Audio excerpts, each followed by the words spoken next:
गर्मी की छुट्टियों में सफर करना। खास मेहमान जुड़ चुके हैं, स्वागत करते हैं रजनीश कायस्थ जी का, सीनियर वाइस प्रेसिडेंट हैं IATO यानी कि Indian association of tour operators के। कायस्थ जी, बहुत बहुत स्वागत है आपका। Good evening. हमारे साथ हैं Gurmukh Singh Baba, secretary general air travellers association. बहुत बहुत स्वागत है बाबा जी आपका हमारे शो पे। और हमारे साथ हैं जाने माने aviation expert Jitendra Bhargava sir, पूर्व ED एयर इंडिया के। भार्गव सर, आपका भी बहुत बहुत स्वागत है। इनफैक्ट भार्गव सर, आपसे ही चर्चा की शुरुआत में करना चाह रहा था। एक तरफ हम देख रहे हैं कि एयरलाइंस जो है SOS भेज रही हैं, एक्सट्रीम स्ट्रेस का हवाला दे रही हैं, ATF प्राइसिंग फॉर्मूला में बदलाव की बात कर रही है। काफी स्ट्रेस में, इसमें कोई शक नहीं है। 22-22 हजार करोड़ का घाटा कंपनीज दिखा रही हैं, तो स्वाभाविक है कि जबरदस्त दबाव है। लेकिन दूसरी तरफ एक आम आदमी का एंगल भी है सर, जिसको छुट्टियां प्लान करनी है, इमरजेंसी यात्राएं करनी है।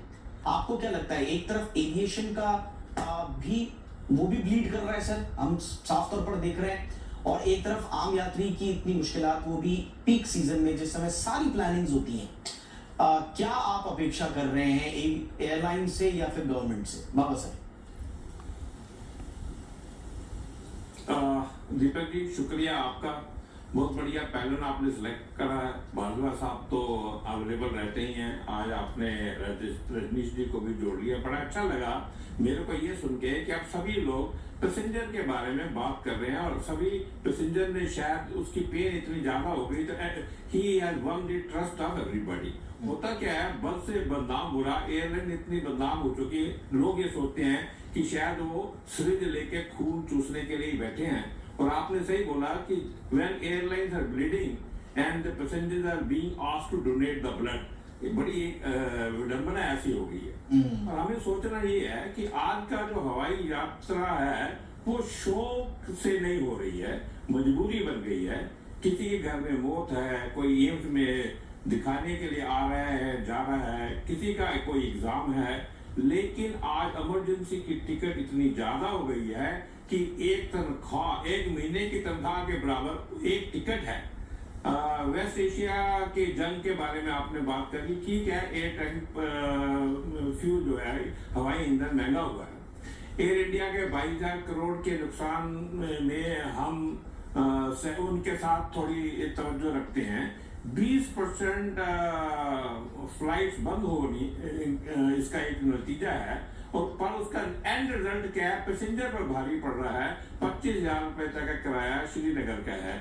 पर अब इसके कारण क्या है? कारण क्या है, 1994 से डायनेमिक प्राइसिंग जो चल रही है, उससे हमें ये कहा गया था कि इसका फायदा पैसेंजर को होगा, लेकिन जो फैक्ट्स हैं वो इसको एंडोर्स नहीं करते हैं। तो अगर ये सिस्टम फ्लॉप हो गया है डायनेमिक प्राइसिंग का, तो इसको रिवाइव करना चाहिए, और टिकट को कैंसिल करो तो 3,000 रुपए का जुर्माना लगता है या 4,000 रुपए का जुर्माना लगता है। और कभी कभी तो ये लगता है कि airlines earn more from penalties than the seat allocation. Cancellation charges today are higher than the original fare. This is not business. Point noted, sir. Point noted, sir. Of a passenger. Absolutely, sir. बिल्कुल sir, point noted। लेकिन यहाँ पर cancellation and chaos yes, यहाँ पर government क्या कुछ कर सकती है, ये आपने बिल्कुल दर्द रखा सर एक आम मुसाफिर का। बट इसमें DGCA क्या कर सकता है, गवर्नमेंट क्या कर सकती है? देखिए, बाजार में जब कंपटीशन एक तरह से खत्म होने लगे या कीमतें आम आदमी की पहुंच से बाहर हो जाएं, तो ये ओवरऑल मार्केट फेलियर कहलाता है। और इस मार्केट फेलियर के कारण क्या है, वो आपको हमारे तीनों मेहमान बता रहे हैं अच्छे से। बट क्या DGCA